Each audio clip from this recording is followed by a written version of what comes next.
लाखों वर्षों पहले सतयुग में जब माँ दुर्गा की दिव्य तलवार हर बार रक्त बीज पर गिरती थी तो धरती पर एक नहीं हजारों नए रक्त बीज खड़े हो जाते। स्वयं देवता भी उसके सामने जाने से कांप रहे थे। एक ऐसा दैत्य से जिसका नाम था रक्त बीज। ये कोई साधारण राक्षस नहीं था बल्कि एक ऐसा शत्रु जो हर बार कट कर और भी शक्तिशाली होकर लौट आता था। रक्त बीज ने ब्रह्मा जी से एक ऐसा वरदान मांगा, हे परमपिता ब्रह्मा, मुझे ऐसा वरदान दीजिए कि मेरे शरीर से रक्त की एक बूंद भी यदि जमीन पर गिरे तो उससे मेरे जैसा ही शक्तिशाली एक नया रक्त बीज तुरंत उत्पन्न हो जाए। ये वरदान ऐसा था जो उसे लगभग अमर बना देता था। अब सोचिए ये कैसा वरदान था।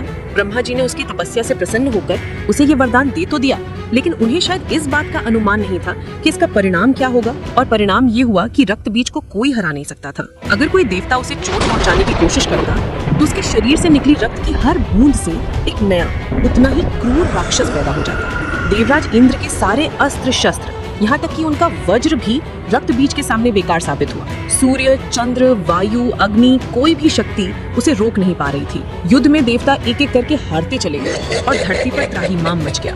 हर तरफ रक्त बीजों का आतंक फैल गया, क्योंकि हर छोटे मोटे युद्ध में भी रक्त बीज घायल होता और उसकी सेना कई गुना बढ़ जाती। देवताओं ने अपनी अंतिम आशा के तौर पर देवी दुर्गा का आवाहन किया। देवी दुर्गा जो स्वयं शक्ति और न्याय के प्रतीक है, अपने रौद्र रूप में प्रकट हुई। उन्होंने अपने शक्तिशाली अस्त्रों से रक्त बीज पर प्रहार करना शुरू किया। लेकिन ये क्या, जहाँ देवी दुर्गा की तलवार रक्त बीज के शरीर को चीरती, वहाँ से रक्त की धार बह निकलती और हर बूंद से एक नया उतना ही भयानक रक्त बीज खड़ा हो जाता। जितने राक्षस देवी मारती उससे कहीं ज्यादा नए पैदा हो जाते। युद्ध भूमि नए रक्त बीजों से खचाखच भर गई। माँ दुर्गा को समझ नहीं आ रहा था कि इस दैत्य का अंत कैसे किया जाए। जब उसका विनाश उसके पुनर्जन्म का कारण बन रहा हो, तब माँ दुर्गा ने अपनी प्रचंड अग्नि शक्ति को प्रकट किया, जिससे अग्नि की ज्वाला से रक्त बीज के रक्त को भूमि पर गिरने से पहले ही सुखाया जा सके। लेकिन रक्त बीज का रक्त इतनी तेजी से जमीन पर गिरता था कि आग की लपटें उसे सोख पाती उससे पहले ही वो धरती को छू लेता और एक नया रक्त बीज खड़ा हो जाता।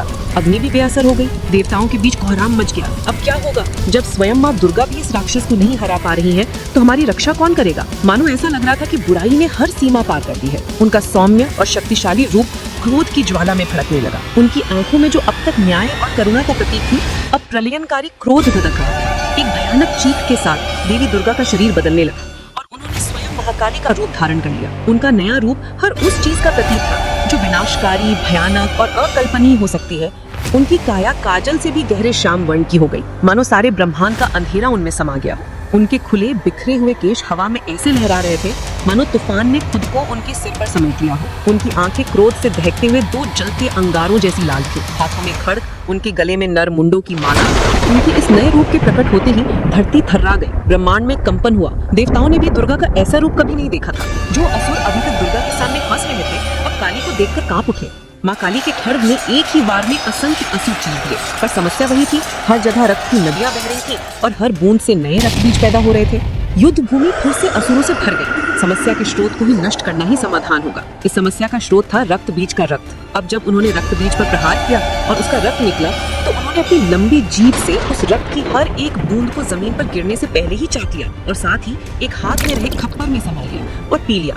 इस तरह से एक एक करके माँ ने सारे राक्षसों का वध करती चली गई और उनके रक्त को पीती गई। एक भी बूंद जमीन तक नहीं पहुँच पाई। अंत में माँ काली ने अपने खड्ग से उसका सिर धड़ से अलग कर दिया और माँ रक्त बीज का सारा रक्त पी चुकी थी। चारों तरफ शंखनाद और जय जयकार होने लगी। लेकिन उन्होंने रक्त बीज का तो अंत कर दिया, लेकिन उनके अंदर की प्रचंड ऊर्जा अभी भी संहार की मुद्रा में थी। रक्त बीज के संहार के बाद भी माँ काली के रूप में दुर्गा का क्रोध शांत नहीं हुआ था। वो लगातार तांडव कर रही थी, जिससे पूरी सृष्टि में कंपन हो रहा था। देवता घबरा गए। उन्हें डर था कि कहीं काली अपने इस प्रचंड क्रोध में आकर पूरी सृष्टि का ही विनाश न कर दे।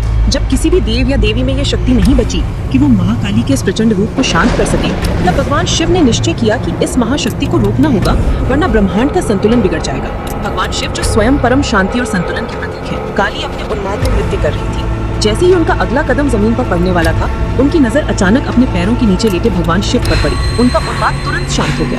उनकी आंखें जो गुस्से से लाल थीं, अब आश्चर्य और पश्चाताप से भर गई। उनके पैर वहीं रुक गए और वे शांत खड़ी हो गई। यही दृश्य आज भी प्रसिद्ध है। माँ काली भगवान शिव की छाती पर खड़ी हैं। उनकी जिह्वा बाहर निकली हुई है, लेकिन अब वे शांत हैं। भगवान शिव का ये कृत्य सिर्फ माँ काली को शांत करना नहीं था, बल्कि ये दर्शाना था कि विनाशकारी ऊर्जा को भी रचनात्मक और संतुलनकारी शक्ति के साथ जोड़ना पड़ता है। शिव ने काली के क्रोध को दबाया नहीं, बल्कि उसे अपने अंदर समा लिया और संसार में दिव्यता लौट आई।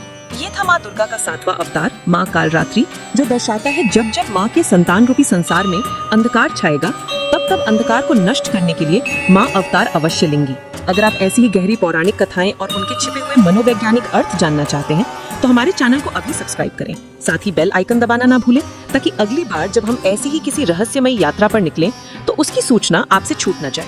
मिलते हैं माँ के अगले स्वरूप माँ महागौरी की कथा के साथ। तब तक के लिए जय माता दी।